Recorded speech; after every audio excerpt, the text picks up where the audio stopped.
duluan tapi ngejaga. Nah, ketika momen Tigreal ngejaga, Cici, Granger, dan Gatot Kaca makan depan, itu enak banget. Tapi kita lihat sesaat lagi nih akan seperti apa lagi pertandingan di game yang kedua. Apakah ini akan berakhir atau memang disamakan dulu kedudukannya oleh Navi. Jadi langsung saja game yang kedua kita berangkat menuju ke Land of Down. Karena Land of Down lah yang akan menjadi saksi bagi game kedua kita. RRQ di game pertama tampil dengan sangat-sangat baik, tapi reset dulu nih. Sekarang tukeran kan, Assassin Lancelot dipegang sama teman-teman dari RRQ. Ya, dan ya kita harus melihat nih sebenarnya untuk tempo permainan dari Sel sendiri kan. Kita tahu ini hero yang lumayan serem, apalagi kalau sampai mendapatkan kesempatan snowball.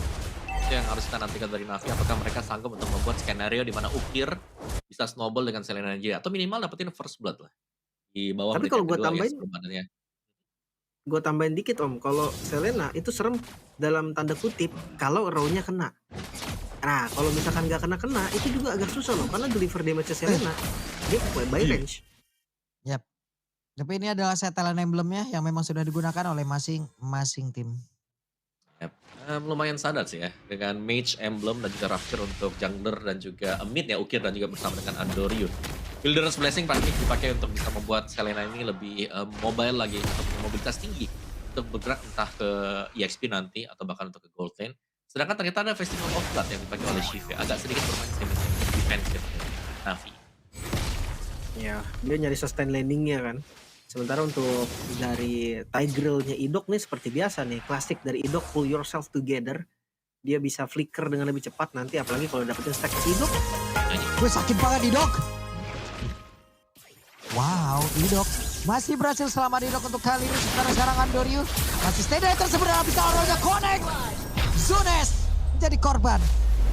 Masuk dari titik buta tadi, row yang hadir dari bagian belakang. Gak expect pastinya dari Zunes. Pas banget juga momennya di mana Turtle muncul, so Navi mereka akan setup lebih cepat. Ya, dan mereka berhasil harusnya untuk bisa mendapatkan ke arah satu Turtle yang pertama dengan tadi setup dadakan ya. Pokoknya kalau ada Selena setup dadakan aja, siap aja pokoknya orang-orang. Ya, apalagi tadi tumbangnya juga hampir di menit yang kedua ya, jadi tidak ada kesempatan tadi untuk Zunes mungkin bisa join lagi sehingga Turtle emang harus diberikan. Dan itu Selena sangat cepat untuk bisa membantu pengambilan dari Turtle juga. Dan audience prediction kita ternyata jatuh ke tangan RRQ nih ya untuk prediction di game yang kedua. 76% Lim.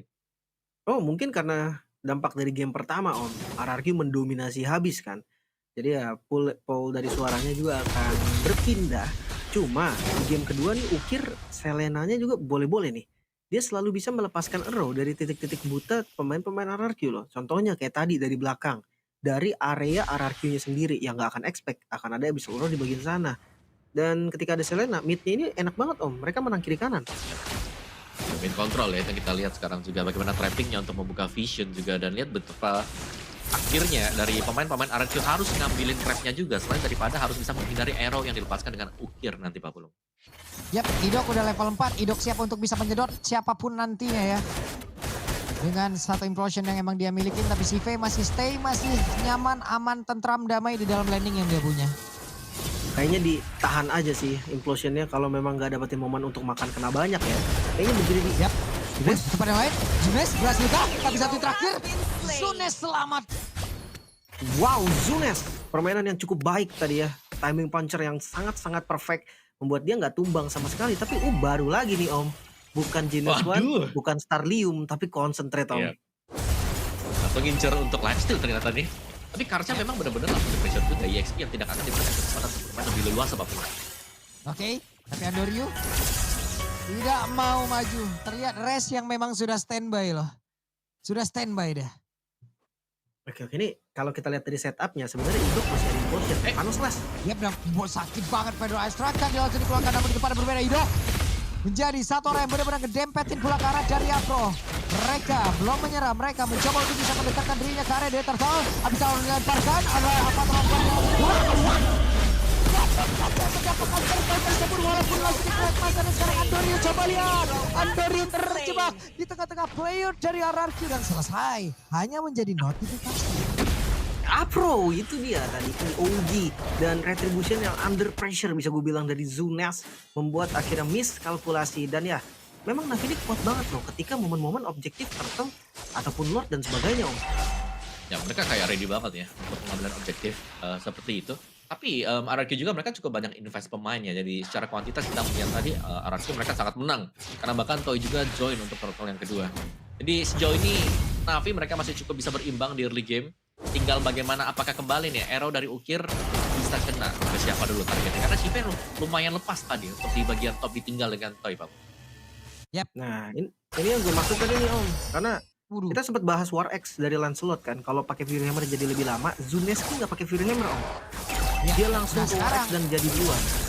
ini sekarang retri-nya udah dipakai loh. Untungnya gagal tadi diganggu oleh Idok. Sebentar sekarang Federasi depan berbeda. Ukirnya masih berusaha untuk dan juga berhasil untuk menyelamatkan diri. Vengeance tadi terlihat dari Rest. Hampir terjebak di area outer turret mid. Masih ada flicker tapi ya mau nggak mau harus dikeluarkan juga. Dan sekarang lihat gempuran dari RRQ menuju ke arah gold lane. Yap, Steve tertekan, Steve dalam bahaya. Steve benar-benar disambangi oleh dua player sekaligus. Zaman Force tadi terlihat di area dari gold lane. Cuman nggak ada korban sama sekali ya. Bahkan sekarang lihat dari RRQ mereka mau motion mapnya. Yap. Tarik lagi walaupun nggak ada korban. Oke, Zunes, 1v1 situation, Phantom Execution kembali lagi menuju ke area aman dari Zunes. Ini match up yang cukup ini ya. Dengan tempo pengambilan objektif saja. Yang kalau kita lihat semuanya coba untuk dimainkan dengan RRQ. Karena Shiva-nya memang di pressure, bahkan untuk top turret-nya harus hilang sekarang bagi Navi. Tapi setup di turtle. Ini mungkin yang diincar dengan Navi adalah menang di turtle, 3 turtle. So far, Ya. kita sudah dapat 2 dan incar untuk Karena 340. Ada Abyssal Trap juga tadi langsung dikeluarkan. Sementara sekarang di area tengah coba lihat Zunes. Hampir saja. Tapi tidak ada lagi Tonros dan berhasil solo kill tadi dari Andoryu. Zunes harus merasakan akibatnya. Bahkan final slash ternyata tadi di area dari Riven. Dan sekarang kayaknya sudah join ke dalam pertempuran PDS. Lagi dikombinasikan dengan zaman Force. Tarsnya pun masih berhasil selamat tapi tidak untuk waktu yang lama. Afro gagal untuk bisa melindungi. Sementara Ukir masih ngeker dari kejauhan. Itu dia Rins yang dapetin free hitnya. Dan sebelumnya juga ada momen yang gue bahas di mana Rhythm of Joy bisa mengejar Ido. Oke, Idok, sebentar sekarang coba lihat Restnya pun terjebak. Restnya diambil, Abyssal Arrow-nya connect karena Rins mau tidak mau Purify digunakan. Masih aman dan sekarang lihat turtle-nya nggak akan dilepas walaupun pressure dari Idok pun visionnya tetap terbuka dan RRQ bisa contest kali ini. Yang sekarang pertempuran yang kembali terjadi, Afro-nya sempat bisa mengeluarkan apa lalu Guardian connect tadi ke arah dua player, tapi sekarang Afro-nya malah langsung menghilang. Turtle belum jadi milik siapapun, zaman Force mungkin sesaat lagi akan selesai impact-nya. Tapi turtle-nya berhasil diamankan oleh Zunes. Rins yang berhasil untuk kabur. Andoryu juga bisa mengejar tadi ke arah dari Toy, di mana Toy-nya sekarang masih berjuang untuk bisa menyelamatkan dirinya satu terakhir, tapi Toy gagal untuk bisa kabur. Kejar Rest, mendadak hadir, Andoryu down. Timing flicker yang begitu baik dari Rest karena pertukarannya terhadap Andoryu. Dan lihat pergerakan Zunes cepet banget. Dia langsung clear, ambil orange buff-nya. Bahkan bawahnya pun dikontrol. Walaupun hati-hati, Kar sakit juga nih. Waduh, dan connect pula Zunes. Spear of Destruction di game yang pertama dibalaskan dengan Abyssal Arrow yang mengenai juga ke arah junglernya. Jauh loh itu Tapi tadi. ini lumayan sakit juga ya ternyata untuk Karcha sendiri yang sanggup untuk head to head berhadapan dengan Assassin, berhadapan dengan Lancelot yang sudah ada di level 10 juga. 3 kali tumbang untuk Zunes. Dari gold gap-nya sudah mulai bisa dikejar juga tadi ya. Mungkin agak sedikit timpang tapi akhirnya sudah mulai bisa dikejar berkat pastinya Selena ini. Dari Abyssal Arrow yang bisa connect secara terus-menerus juga. Dan bahkan mereka punya badan yang rela untuk tumbang Apro juga. Jadi lama pastinya progres untuk menumbangkan Apro. Dan Karsnya sudah mulai bisa menggangin hero-hero. Terlepas daripada itu tank, bahkan untuk Assassin sendiri pun itu damage-nya dia sangat berasa sekali. Ya untuk Farlane-nya pun masih belum ada adegan-adegan manjangin lane ya dari keduanya. Buset RRQ deh. masih biarin Haritnya farming, dari Zunesnya juga belum kontrol dari landing jauh. Dan gue rasa memang akan ada tim fight di arah mid. Siapapun yang ngebongkar midnya duluan, mereka akan lebih untung. Yap. Apalagi dengan menggunakan Selena kayak begini ya, ofensif bagus banget tapi sekarang Idok kurang ke kiri sedikit tadi Idok ya. Kiri dikit Anginnya kedorong doang tadi. tadi kena. Anginnya kena. Wush, udah kena tadi nih. Anginnya udah berasa ya. Tapi itu dia. Tigreal dari Idok ini salah satu power pick juga loh. Jangan salah. Mereka sering banget mendapatkan kemenangan ketika Idok yang pakai heavy CC entah itu untuk backup ataupun untuk offense.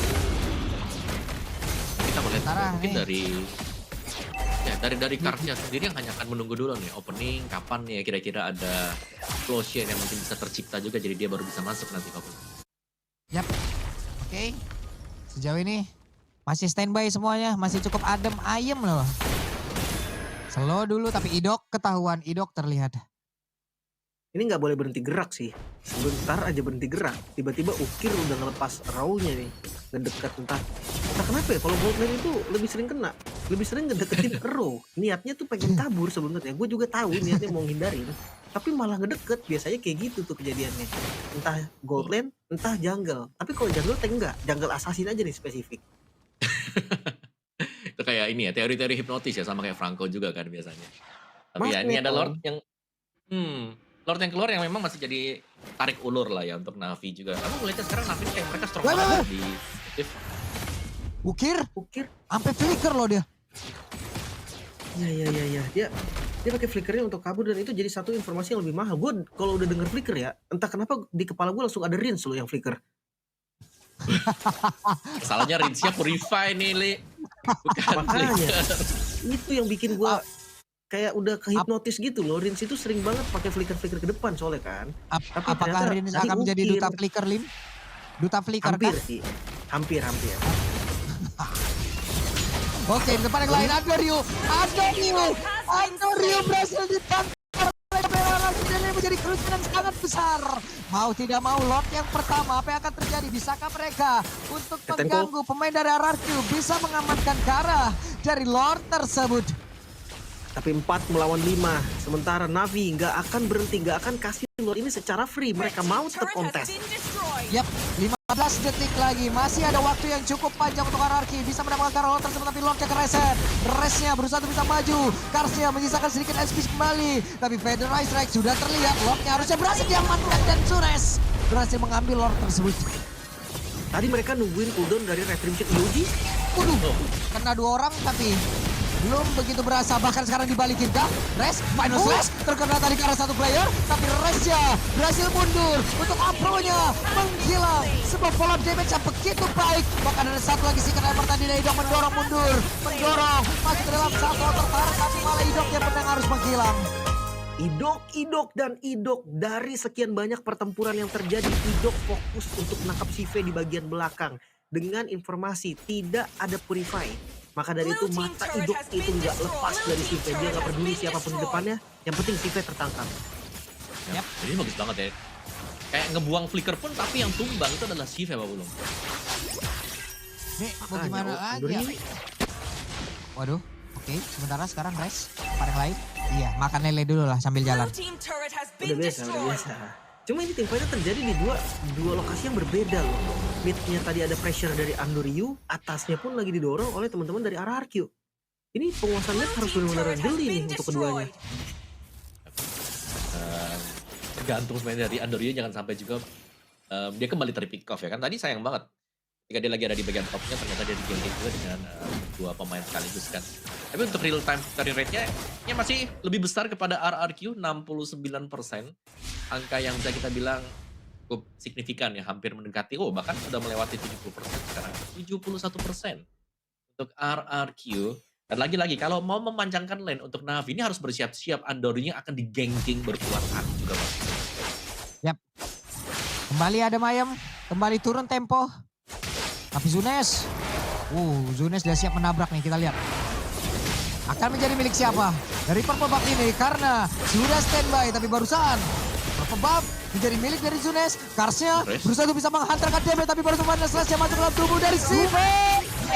Sive-nya down. Kerugian begitu besar didapatkan oleh Na'Vi. Walaupun Resnya pun menghilang tapi Toy setidaknya untuk sekarang berhasil tadi mendekatkan jaraknya menuju ke arah Kars. Dan solo kill by Toy. Andoryu selamat. Andoryu solo konser terhadap Zunes. 1v1 situation, Phantom execution digocek. Tapi Kondros, apa yang terjadi? Tapi base-nya terbuka lebar. Satu kata full, maka sekarang Andoryu masih ada weapon kembali. Dari Toy-nya masih bermuncul untuk bisa mendapatkan kemenangan secara cepat. Ayo Ukirnya pun down. Dan wipe out. 2-0 harusnya bisa akan didapatkan oleh RRQ. Tapi setidaknya untuk sekarang masih ada Sive yang bisa defense kembali. Wah, gue bertanya-tanya kalau andai Toy tadi hit ke arah base-nya, apakah itu bisa menjadi endgame? Karena ini memang mulai muncul dan fokusnya mungkin call-nya atau command dari RRQ-nya adalah kill orangnya. Oke, Maka dari Toy-nya pun dia nggak fokus secara objektif. Cuma ya kita akan reset lagi. Kita akan tarik lagi sekarang gamenya untuk lebih lama karena Lord-nya muncul. Harusnya akan dikontes nih dari kedua pihak, Om. Ya, betul. Tadi solo kill yang manis juga ya. Dari Andoriu sendiri tadi untuk bisa mendapatkan Zunis. Tapi ya sejauh ini kita melihat RRQ snowball effect yang mereka dapatkan. Mereka harus bisa jauh lebih lagi mungkin untuk memaksimalkan keunggulan yang sudah mereka dapatkan. Apalagi mereka punya Idok, mereka punya Tiger dengan Implosion yang dimana mereka bisa eksekusi siapapun yang sedang berjalan sendirian juga. Tidak perlu nunggu beramai-ramai ya mungkin dari player lawan. Tapi kita melihat perform Rest yang menurutku di game kedua ini sangat luar biasa dengan armor dia. Targeting dia ke belakang langsung menuju ke Shive itu sangat mahal sekali dan itu membuka peluang tadi untuk RRQ bisa mendapatkan top base start dari Navi ini. Oke. Tapi dengan Lord sekarang yang mulai di setup. Dan terkena dari Res, bisa Res bertahan, tapi Res langsung menggila. Sementara sekarang, apa yang terjadi? Lordnya berhasil diamankan oleh Andoriu. Apro-nya pun menghilang, sementara Toy-nya masih menari, tapi tidak untuk waktu yang lama. Toy-nya berhasil langsung dilumpuhkan dengan sangat cepat. Idok tertinggal, ada satu Tonros tadi dari Zunes, guna untuk bisa mengcover pergerakan. Andoriu save the day kali ini ya. Kita tahu Navi tadi mereka under pressure banget. Tapi ya ketika retribution dari Andoriu menang dapetin Lordnya, seenggaknya Navi punya nafas yang lebih panjang. Walaupun gue rasa Lordnya juga nih akan lumayan free.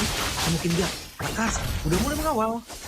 Waduh, Karsnya sudah mulai mendekat. Wah. Karsnya mau ngejar kah? Enggak ternyata, karena mereka pun kehilangan 3 player dan itu pun harus ditunggu. Nah, ya, tetap jadi Lord yang free sebenarnya, Om. Nah, tapi itu minimal sangat membaguskan juga ya. Dan kalau kita lihat dari replaynya Rest yang ternyata harus terkena Abyssal Arrow tadi dan di instant pick off secara langsung. Dan sementara untuk lini belakangnya diganggu ya. Karena ada Andoriu juga yang masuk lewat belakang tadi. Di ya, sebuah gameplay yang sangat manis tadi untuk Navi juga di mana mereka maksimalkan bagaimana targeting dari Abyssal Arrow tadi. Dan baru dibilang, kita baru mention tadi, Rest ini bagus banget buat targetnya ke belakang. Ternyata kalau memang dia bisa di hold di depan dan tidak sanggup untuk menuju ke belakang, hasilnya bisa berbeda. Ternyata Navi masih ada chance untuk bisa menangin dari tim fight-nya nih. Makanya nih, pokoknya mata di Andoriu deh. Gue ngerasa Idok nih, kalau memang dia susah untuk masuk ke belakang ya, kenapa nggak coba untuk nge-backup aja, Om? Dia bisa untuk nempel ke arah Zunes loh, nunggu Andoriu masuk dan Andoriu. Licin. Selamat loh. Dia Andoriu ya. Licin banget nih. Oh. Kayak mau ditangkap pun lumayan sulit. Masih ada open vision dari trap demi trap. Tekan dari Ukir juga. Jadi lumayan masih terbuka lah. Dan map dari Navi sendiri masih cukup terang untuk bisa langsung ditabrak dari RRQ. RRQ bahkan yang harus lumayan sangat berhati-hati nih. Karena sampai sekarang sekali saja mereka misstep. Ini mereka akan kepanis dan itu pun pasti sangat besar ya. Karena untuk game time-nya pun ini sudah hampir di menit yang ke-18 nih. Iya. Respawn time-nya bakal lama banget ini. Dan gue, row-nya connect lagi. Yap. Res masih berhasil pergi. Res sebentar. Wow, Zunes. Flicker tadi terlihat Phantom Execution. Masih ada Tonros. Namun sekarang waktunya untuk Toyka bergiliran ke mereka. Tapi Idok masuk Flicker itu begitu baik. Dan ini dia kombinasi yang langsung diluncurkan langsung saja. Mereka mendapatkan 3 player dari Navi. Sebuah hal yang begitu luar biasa dari Idok. Tanpa mengeluarkan Purify Toy, masih ready untuk team fight. Rins masih ready untuk team fight. Dan karena Lord yang belum ada, Andoriu tangkap. Loh. Andoriu, apa yang terjadi? Menjadi penyanyi solo di atas tersebut, tapi Rins berusaha untuk bisa mengganggu. Namun, untuk sekarang harus merasakan akibatnya ke Federalized Strike dikeluarkan, tapi masih berhasil digocek dan tidak. This is Rins. This is Rins dan game yang kedua milik RRQ. RRQ sang raja membuktikan kalau keunggulan Navi di awal harus berhenti sekarang. Vibes positif lagi-lagi